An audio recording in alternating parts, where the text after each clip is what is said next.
It happened in the middle of a bright Sunday morning, right on the old wooden porch where he had quietly served for months. The front door slowly opened, and the man standing there froze as if time itself had stopped. The face looking back at him belonged to the powerful CEO who had publicly fired him, destroyed his career, and left him struggling to raise his little daughter alone. Neither of them expected this impossible moment. The bucket of cleaning supplies slipped from his trembling hand, rolled across the porch, and everything he had buried inside his heart came rushing back in one overwhelming wave. If you believe kindness always finds its way back, if you believe forgiveness is stronger than revenge, and if you believe hope can change even the hardest hearts, please like this video, leave a comment, share it with someone you care about, and subscribe to our channel to become part of our community that believes every act of compassion matters. Every morning the sun rose over the quiet streets of Maple Grove, and every morning Graham Porter followed the same simple routine. He packed lunch for his 8-year-old daughter, Claire, braided her hair after watching countless online tutorials because her late wife had always done it perfectly, walked her to school with a smile that hid his exhaustion, and then headed toward the small white cottage at the end of Willow Street. The cottage belonged to Eleanor Whitmore, an 84-year-old widow whose family lived several states away and rarely visited. Graham never accepted money from her. He simply mowed her lawn, repaired loose fence boards, carried groceries, fixed leaky faucets, changed light bulbs, and sat beside her on the porch whenever she wanted company. Most neighbors assumed Graham was a paid caregiver, but the truth was much simpler. He had once noticed Eleanor struggling to carry 2 grocery bags across her yard during a summer afternoon. Without thinking, he had rushed over to help. The grateful smile on her face reminded him so much of his own mother that he returned the next day just to make sure she was all right. One visit became 2. 2 became every day. Soon it was impossible to imagine his mornings without stopping by her little cottage. No one knew that Graham himself desperately needed help. Only 6 months earlier he had been one of the most respected maintenance supervisors at Northbridge Industries, a manufacturing company known for innovation and enormous profits. Graham loved repairing machines because he believed every broken thing deserved another chance before being replaced. His co-workers respected his honesty, his work ethic, and the quiet way he always helped others solve impossible problems. Then everything changed. A newly appointed CEO named Victoria Hale arrived with ambitious plans to modernize the company. Determined to cut costs quickly, she announced sweeping layoffs after reviewing reports prepared by executives who had never stepped onto the factory floor. Graham was blamed for expensive maintenance delays that were actually caused by outdated equipment management. During a crowded company meeting held in broad daylight, he tried explaining the truth, but no one wanted to hear it. Victoria trusted the reports more than the people standing before her. He was escorted out carrying a cardboard box while hundreds of employees watched. Losing the job meant losing his health insurance, most of his savings, and nearly all his confidence. Yet every afternoon Claire still saw the same encouraging smile because Graham refused to let his little girl carry the weight of his disappointments. Finding another steady job proved nearly impossible. Bills piled higher. His pickup truck grew older. Some evenings he skipped dinner so Claire could enjoy a full meal without realizing anything was wrong. Still, every morning he continued helping Eleanor. Claire once asked why he spent precious hours assisting someone else when they barely had enough for themselves. Graham gently explained that poverty could empty a wallet, but only bitterness could empty a heart. He wanted Claire to grow up believing kindness was something people practiced during difficult times, not only comfortable ones. Eleanor noticed more than Graham realized. She saw the worn-out soles on his shoes. She noticed the patched elbows on his work jacket. She recognized the quiet sigh he released whenever another unpaid bill arrived in the mail. She also noticed he never complained. Instead, he laughed with Claire, planted flowers in Eleanor's garden, repaired neighborhood bicycles for children free of charge, and greeted everyone with sincere warmth. To Eleanor, Graham wasn't simply a kind neighbor. He was living proof that character survived hardship.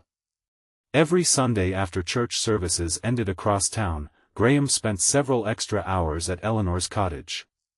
He organized medications, cleaned windows, trimmed bushes, and made sure she had enough groceries for the week ahead. The neighbors admired his devotion, but very few offered assistance themselves. It was easier to praise kindness than to practice it. One bright Sunday morning, Eleanor seemed unusually excited. She insisted Graham drink lemonade before beginning the yard work. Her hands trembled slightly, yet her eyes sparkled with anticipation. She quietly mentioned that a distant relative planned to visit after many years apart. Graham smiled, happy she would finally enjoy family company. He finished washing the porch railing, stacked gardening tools neatly against the wall, and reached for his bucket. Then the front door opened. Standing inside was Victoria Hale, the woman who had ended his career. She stared at him in complete disbelief. Graham stared back, equally speechless. Neither understood how their worlds had suddenly collided. Victoria looked from Graham to Eleanor, then back again, unable to process what she was seeing. Eleanor gently introduced them, explaining that Victoria was actually her granddaughter.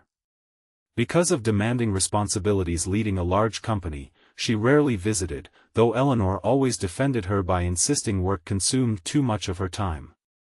Victoria slowly realized the man she had dismissed months earlier had been caring for her grandmother every single day without expecting anything in return.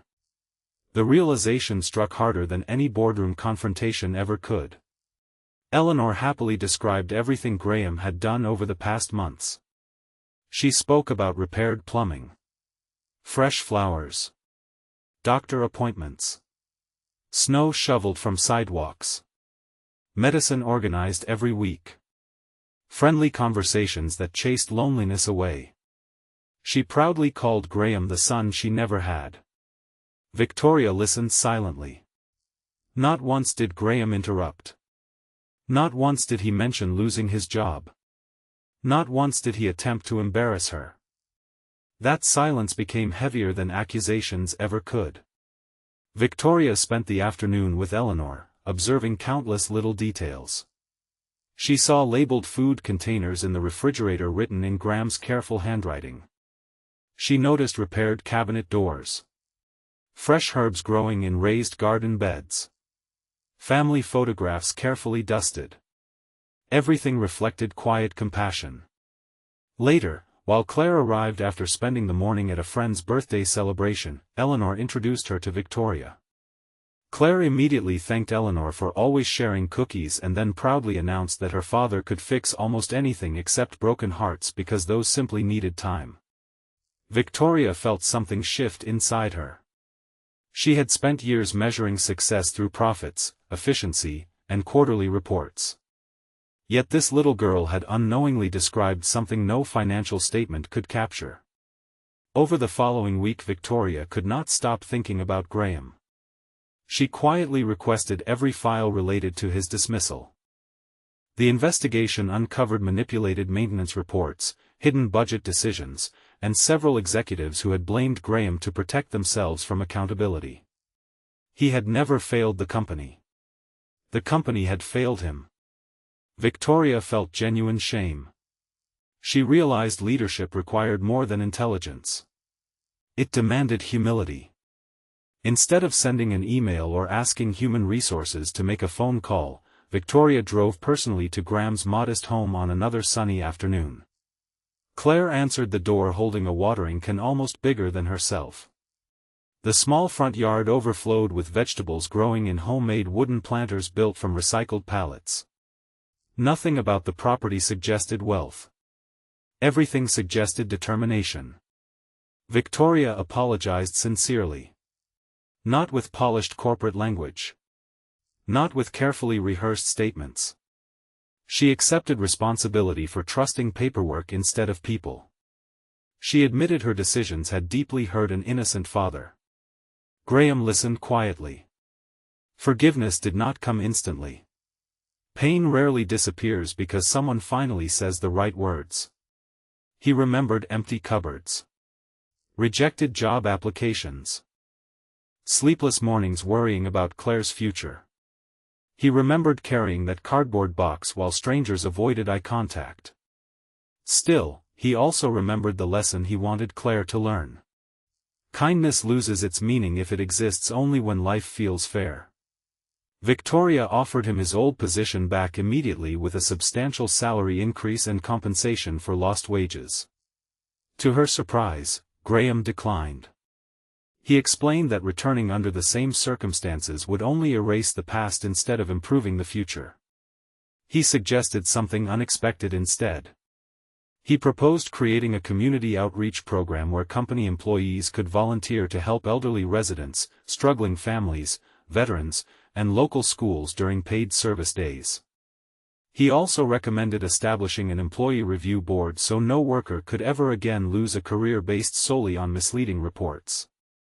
Victoria expected negotiation. Instead, she received wisdom. Within months, Northbridge Industries transformed. Volunteer teams repaired homes, delivered meals, mentored students, supported retirement communities. Employee satisfaction reached record levels because workers finally believed leadership cared about people beyond productivity. Graham accepted a newly created position overseeing both facility operations and community partnerships. His experience, compassion, and integrity made him uniquely qualified. The executives responsible for manipulating reports were dismissed following independent investigations. Justice finally arrived, not through revenge, but through accountability. Eleanor watched these changes with quiet joy. She often joked that all she had wanted was someone to fix a squeaky fence, yet somehow her little cottage had helped repair an entire company. Claire noticed changes too. Her father laughed more. The worry lines across his forehead softened. Weekend breakfasts included fresh fruit again instead of whatever happened to be cheapest. But perhaps the greatest change appeared inside Victoria. She visited Eleanor every week without fail. She learned neighbors' names. She planted flowers alongside volunteers. She stopped measuring leadership by applause during shareholder meetings and started measuring it by the number of lives quietly improved. One warm afternoon, the town gathered for the opening of a new community center funded jointly by Northbridge Industries and local volunteers. Instead of placing executives at the front of the ceremony, Victoria invited Graham and Eleanor to cut the ribbon together. The crowd applauded for several long minutes. Many people wiped tears from their eyes because they knew the journey behind that simple moment. An elderly widow who once feared being forgotten.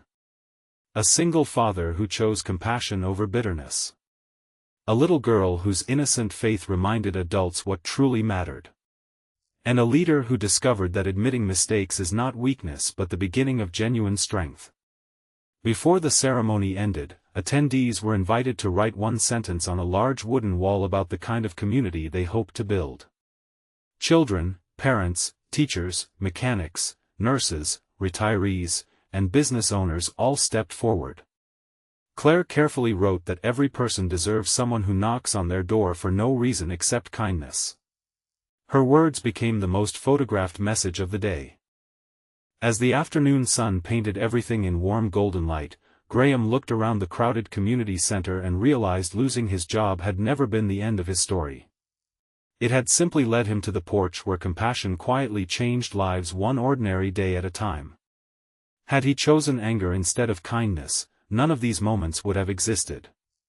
Sometimes the smallest acts, repeated faithfully without expecting recognition, become the seeds of extraordinary change.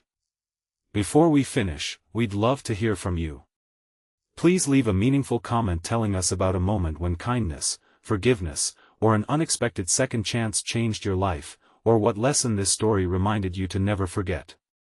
If this story touched your heart, please like this video, leave a meaningful comment, share it with someone who needs hope today, and subscribe to our channel so you never miss another emotional journey. Remember that the greatest victories are not always won in boardrooms, courtrooms, or stages filled with applause. Often they begin quietly, on an ordinary front porch, when someone chooses to help another person simply because it is the right thing to do. And those choices have a remarkable way of returning when we need them most, proving that compassion never truly disappears, it travels from one heart to another until it changes the world.